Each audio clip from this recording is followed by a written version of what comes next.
এই যে দমদমের ছবি দেখুন, তন্ময় ভট্টাচার্য এবং তার সঙ্গে সিপিআইএম এর লোকেরা বরানগরে তন্ময় ভট্টাচার্য সঙ্গে দেখুন। আমি বলছি বিশেষ করে ডায়মন্ড হারবারটা কেন বলছি, গত 7 দিন ধরে এই ভোটের সন্ত্রাসের প্রস্তুতি চলেছে। আমাদের কাছে ববিদা, আমাদের যে বিভিন্ন গ্রুপ আছে, ববিদা বিভিন্ন জায়গায় বিভিন্ন গ্রুপে লিখেছেন, জানাচ্ছেন গতকাল সারা রাত ধরে যে কিভাবে গ্রামকে গ্রাম গিয়ে বিভিন্ন জায়গায় গিয়ে ভোটার থেকে সংগঠনের লোকদের গ্রেফতার করা হচ্ছে। পোলিং এজেন্ট কে হবে সেই তালিকা জোর জবরদস্তি চাওয়া হচ্ছে। পোলিং এজেন্টদের পুলিশ দিয়ে গ্রেফতার করেছে এবং বিজেপিকে চেপে দেওয়ার জন্য বামেদেরকে উত্থান করানো হচ্ছে তৃণমূলকে দিয়ে। 11 সালের পরবর্তী সময় থেকে সব বিজেপিকে মেরে নাকি ঢুকিয়ে দেওয়া হয়েছে। 11-র পরে সবচেয়ে বেশি রক্তাক্ত হয়েছে বামেরা। এই সময়কালে দুর্নীতি তোলাবাজ সত্ত্বেও তৃণমূল রয়েছে, ঠিক আছে, কিন্তু হাজার আক্রমণ সত্ত্বেও বামেরা মরণপণ লড়াই চালাচ্ছে। সকালবেলা প্রতিকুর রহমানকে আপনারা দেখেছেন, একদম এজেন্টকে, ভুয়ো এজেন্টকে ঘাট ধাক্কা দিয়ে বার করে দিচ্ছে। না, কিন্তু সেখানে তো তৃণমূল বাধা দিচ্ছে না। আজকে বুথ জ্যামের অভিযোগে স্বপন মজুমদার গেলেন, তাকে ঢুকতেই দেওয়া হলো না। তৃণমূলের এজেন্টকে, ভুয়ো তৃণমূলের এজেন্টকে বার করছে। তো আমাদের নাম করে ভুয়ো তৃণমূলের লোক নেতা সে বসে আছে, তাকে ঘাট ধাক্কা দিয়ে বার করে দিচ্ছে। এর আগে সেলিন্দাকে দেখেছেন, সেলিন্দা কিভাবে প্রতিরোধ করেছিল। আজকের সময় সৃজন বলছে, যেখানে যেখানে সৃজন, বারুইপুর থেকে শুরু করে যাদবপুর, যেখানে যেখানে গো ব্যাক স্লোগান হচ্ছে, মুখোমুখি হচ্ছে, চোখে চোখ রেখে কথা বলছে এবং সেই প্রতিরোধ করে ওখান থেকে বেরিয়ে এসে যখন আপনারা মিডিয়া প্রশ্ন ছুটছেন, সৃজন বলছে যত এগুলো করবে তত আমাদের ভোট বাড়বে, তত তৃণমূল আক্রমণ বাড়বে, তত সিপিএম এর ভোট বাড়বে। এবং আপনি জেনে রাখুন, এই 9টা আসনে ফ্যাক্টর হবে বাম কংগ্রেস জোট। তা আগামী 4 তারিখে ফলাফলে প্রমাণিত হবে। কেয়া এক্ষেত্রে কি বলবে? যে বললেন যে প্রতিকুর রহমানের কথা, ঠিকই আমরা সকাল থেকে দেখেছি, তার সেই সময় তৃণমূল বাধা দিচ্ছে না, তাদেরকে গো ব্যাক স্লোগান দিচ্ছে না, কিন্তু বিজেপি গেলে পরেই গো ব্যাক স্লোগান। আসলে যেটা বললাম আপনাকে, যে বাংলায় তারা কুস্তি দেখাচ্ছে, দিল্লিতে দোস্তি আছে, বেঙ্গালুরুতে দোস্তি আছে, পাটনায় দোস্তি আছে। আসলে এরা হচ্ছে না, এটা তো ঘোষিত যে এই রাজ্যে সিপিএম এর সঙ্গে শত্রুতা থাকবে না, তৃণমূলের ঘোষিত যে রাজ্যে কেজরিওয়াল অ্যারেস্ট হয়, ওই জন্যই হেমন্ত সোরেন অ্যারেস্ট হয়, কিন্তু অভিষেক বন্দ্যোপাধ্যায় অ্যারেস্ট হয় না। ওই জন্য বিজেপি 30% প্রার্থী তৃণমূল থেকে গেছে। প্রার্থী অর্জুন বাবু গেছেন। বলছি এটা শুনে নিন। রাহুল গান্ধী কেরালাতে গিয়ে উনি এই প্রশ্ন তুলেছিলেন নির্বাচনের আগে যে কেন কেজরিওয়াল, ঠিক যেটা আপনি প্রথমটা বলেছিলেন, দ্বিতীয় যে নামটা বলেছিলেন আপনার ভালো লাগবে না বা আপনার জোট সঙ্গী ভালো লাগবে না, উনি বলেছিলেন যে কেন পিনারাই বিজয়ন অ্যারেস্ট হন না। বিজেপির সঙ্গে কি তাহলে সেটিং আছে বামেদের কেরালাতে? অর্থাৎ বিজেপি হচ্ছে সমস্ত আলোচনার কেন্দ্রবিন্দু। স্বাভাবিক, সেটা হতেই পারে। দেখো এত বড় দল, কেন্দ্রীয় সরকারে সবাই মিলে নয়, অ্যালাউড নয়, সবাই মিলে নয়। 5 মাস পরে গ্রেফতার হবে, সে গ্রেফতার হবে। আমি বলছি আজকে ভাইপো গ্রেফতার হবে। তাহলে বলুন, আমি কি, আমার সঙ্গে ইডির কথা হয়েছে? আমি বলছি যে চুরি করেছে সে চোর সময় বেঁধে দিচ্ছিলেন, শুভেন্দুবাবু সময় বেঁধে দিচ্ছিল, কিন্তু ভাইপো ইডি সিবিআই থেকে বেরোয়। আমি আজকে দাঁড়িয়ে বলছি ভাইপো ওকে সবাই মিলে নয়, রেকর্ড করে দেরি হলো কেন আপনাদের? ওকে প্লিজ, ওকে বিজেপি তো সবার বলুন না, আপনারা রায়বারেলিতে কতদিন বাদে দিয়েছেন? কে বেশ এইটা প্রশ্ন নয়, এখন ভোট হচ্ছে, রেজাল্টে দেখা যাবে। নরেন্দ্র মোদি এতগুলো জায়গায় সভা করলো, কেন ডায়মন্ড হারবারে সভা করলো? প্লিজ, 150-200 আসনে দিনই তো কখনো তৃণমূলের সঙ্গে কখনো তৃণমূলের সঙ্গে রাজ্যের রাজনীতি এইরকম সেটিং এর তত্ত্বে চলে নাকি? বিষয়টা হলো সেটিং হোক আর যাই হোক, বিষয়টা হলো যে যদি বাইনারিকে ভাঙতে হয়, সেটাকে ট্রাইনারি করতে হয়, তাহলে নিজেদের কর্মী সমর্থক নিয়ে নিজেদের ভোটটা নিজেদের সিম্বলে দিতে হবে। এখন যারা নিজেদের ভোটগুলো অন্য সিম্বলে দিয়েছে, বামের ভোট রামে দিয়েছে, তো তারা যদি বাইনারি না ভাঙতে চায় তো আমরা কি করতে পারি? এটা তো আমাদের কিছু নেই। আর একটু আগে বলা হলো যে কিছু ক্যান্ডিডেট দেওয়া নেওয়া এরকম হচ্ছে, বোধহয় বাদশাহ ভুলে গেছে যে খগেন মুর্মু বিজেপি কোথা থেকে পেয়েছে, শঙ্কর ঘোষ বিজেপি কোথা থেকে পেয়েছে, বঙ্কিম ঘোষ বিজেপি কোথা থেকে পেয়েছে। তো বিষয়টা তা নয়, বিষয়টা আমি আবার বললাম, একটা আমি তো অস্বীকার করিনি বাবা, তো আমি তো অস্বীকার করিনি, তোমরা অস্বীকার করছো, আমরা তো কখনো অস্বীকার করিনি যে আজকে মুকুটমণি আমাদের বিজেপি করতো, আপনাদের দলে গিয়ে ফেরা যায়। আবার এই আমাদের দল থেকে সব ফেরা যায় না ভাই, এ তো গাল গপ্প। এই তো ভোটটা দিয়েছিল দেখান BJP, না। আবার তো ফেরত চাইছো, দেখান না। এই তো ফেরত Okay, okay, চাইছো তো। CPM থেকে অন্য দলে তোমরাই গেছে, বলছো আবার আবার CPM ফেরত ফিরে আসছে। তোমাদের নেতা সুজন চক্রবর্তী বলছে এবার ফেরত আসছে, তার মানে যেটা দিয়েছিলে ফেরত তোমরা নাও। অন্য ব্যাপার, এখন ব্যাপারটা আমি ভোট তো আবার কারো- বললাম না, ভোটার কারো কেনা গোলাম নয় তো। সাংগঠনিক ভিত্তি থাকলে হবে। যারা আমাদের মাছ মাংস খাওয়াতে নিষেধাজ্ঞা জারি করছে সেই বহিরাগত দলকে কে জারি বাংলার করেছে? মানুষ কখনো কে জারি করেছে ভোট বলুন? দেবে না, তারা Okay. বাংলার কে জারি মানুষের করেছে? বহিরাগত বেশ, আমি আসছি মিথ্যের বেশাতি আপনারা করেন। কেয়া মানুষের চাকরি বিষয়টা চুরি করে হচ্ছে নিচ্ছে, যে মানুষের ভবিষ্যৎ চুরি করে নিয়ে সাংগঠনিক বড় কথা শক্তি 9টা কেন্দ্রে, আজকে যেখানে 9টা কেন্দ্রে ভোট হচ্ছে সেখানে বিজেপির কিছু ছিল না 2019-এ।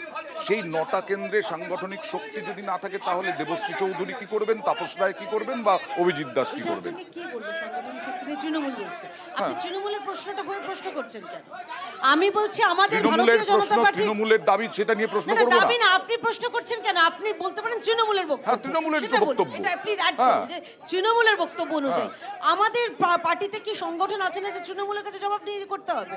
তাদের উত্তর দিতে হবে। এটা চোরেদের দল, যাদের সংগঠনের ওপর থেকে না, নিচ তাহলে পর্যন্ত আপনারা আশা চোর। করছেন কি আমাদের করে? সংগঠনের জোর আছে বলেই তো আপনি দেখতে পাচ্ছেন কেন আটকানো হচ্ছে বারে বারে, কেন বামেদের আটকানো হচ্ছে না, কেন কংগ্রেসকে আটকানো হচ্ছে না, কারণ জানে বিজেপি একমাত্র দল দিয়ে চোর তৃণমূলকে প্রতিহত করতে পারে।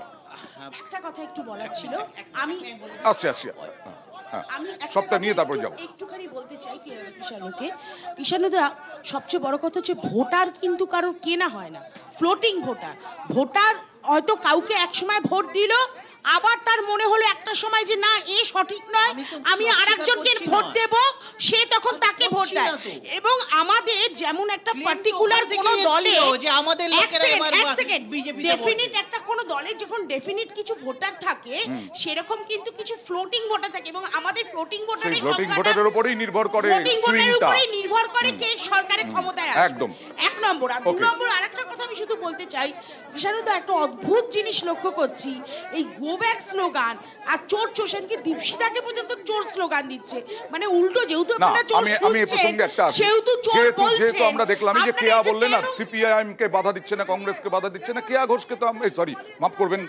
বরানগরে তন্ময় ভট্টাচার্যকে তো বাধা দিতে দেখলাম, সৃজন ভট্টাচার্যকে বাধা দিতে দেখলাম। আমি বলছি যে যেখানে যেখানে মনে হচ্ছে সিপিআইএম কিছু ভোট টেনে নিতে পারে, যেখানে যেখানে মনে হচ্ছে বিজেপি ভোট টেনে নিতে পারে, সেখানেই কি এইরকম বাধা? আমি আবার বলছি, বাধার সম্মুখে যদি জনপ্রতিরোধ হয় আমাদের এটা কিছু করার জনপ্রতিরোধ। নেই। হ্যাঁ, জনপ্রতিরোধ চিহ্নিত কোথাকার তৃণমূলের হ্যাঁ, নেতা, পুলিশ বাহিনী নিয়ে হচ্ছে। সবাই মিলে না, তন্ময়বাবু যাকে আবার বলছি আক্রমণ সবাই মিলে না, তন্ময় বাবু যাকে আক্রমণ করলেন সে আমাদের দলের কর্মী তো, তো তিনি যেচে তাকে আক্রমণ করলে তর্কাতর্কি হতে পারে, কিন্তু গায়ে হাত দেওয়া আমরা তো দেখলাম তন্ময় বাবুকে শুরু করতে। না। তো সুতরাং এই বিষয়টা উনারা পটু, দীর্ঘ 34 বছর ওই অঞ্চলে ওই এলাকাতে প্রার্থীকে কি মানুষকে আটকাতে পারে নাকি এইভাবেই তৃণমূলের গায়ে হাত কাউন্সিলর? দিয়েছেন, এইভাবে সন্ত্রস্ত প্রার্থীকে করেছেন। কি এটা তৃণমূলের নতুন কাউন্সিলর কিছু আটকাতে নয়। পারে নাকি? আজকে বাদশা হয়তো মানে ও এখন নতুন প্রজন্মের রাজনীতি করছে, ও জানে না। আমরা কলেজ রাজনীতির সময় দেখেছি যে অঞ্চলে অঞ্চলে মানুষ ভোটের সময় বিরোধী সমর্থক হলে তারা বেরোতে পারতো না বাড়ি থেকে। তাই নাকি? আজকে আচ্ছা। তাই স্বতঃস্ফূর্ত নাকি? মানুষ যাচ্ছে, তাই ভোট নাকি? দিচ্ছে, আচ্ছা। বিরোধীরা তাই হলেও নাকি? তারা ভোট দিচ্ছে। তাই নাকি? আমরা কোন ভোটে দেখেছি, 60 ভাই, আমি আসছি, ভাই, আসছি, আজকে- আসছি, আজকে আসছি, আসছি, আসছি। 2000 আসছি, বাচ্চা। বাংলার ইতিহাসে 2003 আর 2004 সালের পঞ্চায়েত নির্বাচন দুদিনের মাথায় 150 মানুষ খুন হয়েছিল। এখানে বসে জ্ঞান দিচ্ছ ভাই, নিজেদের কালো ইতিহাসটা দেখো। ওকে, আসছি। রক্তের লাল, কতজন খুন হাতের হয়েছিল? লাল। ওকে, আজকে একের ওকে। পর এক মানুষ হ্যাঁ, খুন হয়ে যাচ্ছে। অনেকে বলছেন, একের পর এক বাচ্চা, বাচ্চা, বাচ্চা। নিজেদের ভোটারদের পুলিশ দিয়ে 2018 সালের বাচ্চা, পঞ্চায়েত নির্বাচন বাচ্চা, নিজেদের ভোটার বাচ্চা, জনগণকে অনেকে আমার প্রশ্ন, গুলি চালিয়ে খুন ওকে, করেছো। আমার প্রশ্ন এখন হচ্ছে এসব জ্ঞান অনেকেই দিচ্ছ না। বলছেন এই 9 দফায় 7 দফায় ভোট হয়ে গেল, 9টা আজকে লোকসভা কেন্দ্রে ভোট হচ্ছে। এই রাজনৈতিক বিশ্লেষকরা অনেকে কটাক্ষ করছেন যে পশ্চিমবঙ্গের রাজনৈতিক সংস্কৃতি কি বদলে গেল? হ্যাঁ, এটা তো বদলে গেল। এটা তো ছিল না, 2014 কিভাবে বদলে গেল? 2014 না বোমা পড়লো, না খুন হলো, না কিছু। এটা অবশ্যই কাম্য নয়, যেটা আমরা বারবার চাই, শান্তিপূর্ণ ভোট হোক। সে তো আমরা দেখিনি, আমি অন্তত চাকরি জীবনেও দেখিনি, তখনও বাম আমল ছিল। আপনি দীর্ঘদিন তো সাংবাদিকতা করছেন। হ্যাঁ। 2014 সালের আগের মানুষ যেভাবে গণতন্ত্রের উৎসবে সামিল হতো, 2018 সালের পঞ্চায়েত বলুন, 2014 সালের লোকসভা বলুন, এই যে ডায়মন্ড হারবার কেন্দ্র, আপনি ঘুরে আসুন, 30% 40% জায়গায় বিরোধী প্রার্থীদেরকে প্রচার করতে দেওয়া হচ্ছে না, বাড়িতে বাড়িতে মিথ্যা মামলা দেওয়া হচ্ছে, বিরোধী প্রার্থীদের উপর আক্রমণ করা হচ্ছে, বাড়ি ভাঙা হচ্ছে। এই প্রতিকুর রহমানের বাড়ির উপর আক্রমণ হয়েছে, আপনি জানেন গত পঞ্চায়েত নির্বাচনের সময়। এই যে ঘটনা, এই যে বসিরহাটে আজকের এই পরিস্থিতি আজকে আমাদের মানুষের চোখের সামনে এসেছে, গোটা বাংলা জুড়ে বিভিন্ন জায়গায় বসিরহাটের ঘটনা ঘটেছে।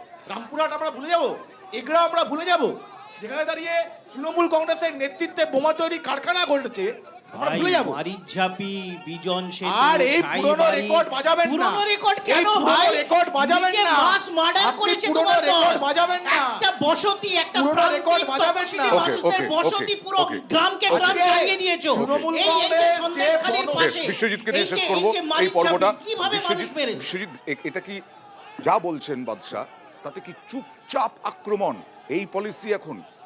না, একটা জিনিস মনে রাখতে হবে যে বারবার কথা হচ্ছিল বিরোধীদের যে সিপিআইএম এবং বিজেপির ক্ষেত্রে বাধা দিচ্ছে, সিপিআইএম এর ক্ষেত্রে বাধা দিচ্ছে না।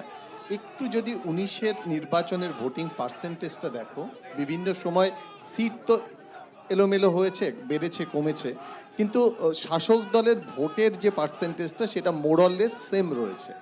বরং বিরোধীদের যে ভোটটা সেটা ভাগ হচ্ছে, অর্থাৎ কারোর বাড়ছে কারোর কমছে, সেটা একটা দিক। দ্বিতীয়ত, ভোট শান্তিপূর্ণ করার জন্য দায়িত্ব কাদের কাদের থাকে? শাসক দলের থাকে, বিরোধী দলের থাকে। এটা তো গেল একদম কর্মী স্তরের, কিন্তু মূলত দায়িত্ব প্রশাসনের দিক থেকে নির্বাচন নির্বাচন ঠিক আছে, কিন্তু প্রশাসন। যেটা বাদশা বলছেন, বারবার বলছেন যে বিভিন্ন জায়গায় বামেদের ওপর আক্রমণ হয়েছে, কিন্তু সেইটা চুপে চাপে হচ্ছে, নিশ্চুপে হচ্ছে।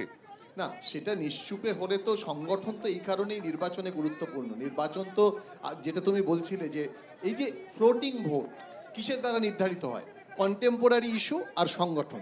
যে সংগঠন কতটা শক্তিশালী, তারা ওই কন্টেম্পোরারি ইস্যুগুলোতে ব্যালট বক্সে টানতে পারে কিনা, কনভার্ট করতে পারে কিনা, সেটা গুরুত্বপূর্ণ ইস্যু হয়। সেটা যদি সংগঠন শক্তিশালী না থাকে, হয় না। বিজেপিকে কেন এই বাধার মুখে পড়তে হচ্ছে? কারণ বিজেপির সংগঠন তুলনামূলকভাবে আগের থেকে অনেক শক্তিশালী হচ্ছে, তারা বাধা দিতে পারছে। কিন্তু এই দক্ষিণবঙ্গের যে 9টা কেন্দ্রে ভোট হচ্ছে, সেখানেও কিন্তু তুমি যদি লাস্ট 10 বছরের সিনারিও দেখো, ভোটিং পার্সেন্টেজ কিভাবে বিজেপির বেড়েছে, Okay. সেখানে বামেরা এবার যে বলছে বামেরা শক্তিশালী হচ্ছে, হ্যাঁ। সংগঠন শক্তিশালী হচ্ছে, তার যদি 2-3% ভোট বাড়ে, সেই ভোটটা দেখা বাড়লে যাক লাভ কাদের? 4 জুন কি হয় পরিষ্কার বোঝা যাবে। সিংহাসনের মহাসংগ্রামে একটা ছোট্ট ব্রেক নেব, হেডলাইন্স যাবে, তারপরে আবার ফিরে আসবো নতুন তথ্য, নতুন ছবি নিয়ে। নিউজ 18 বাংলায় সবার আগে সব আপডেট আর রাজনৈতিক তর্ক বিতর্ক তো থাকছেই, সঙ্গে থাকুন।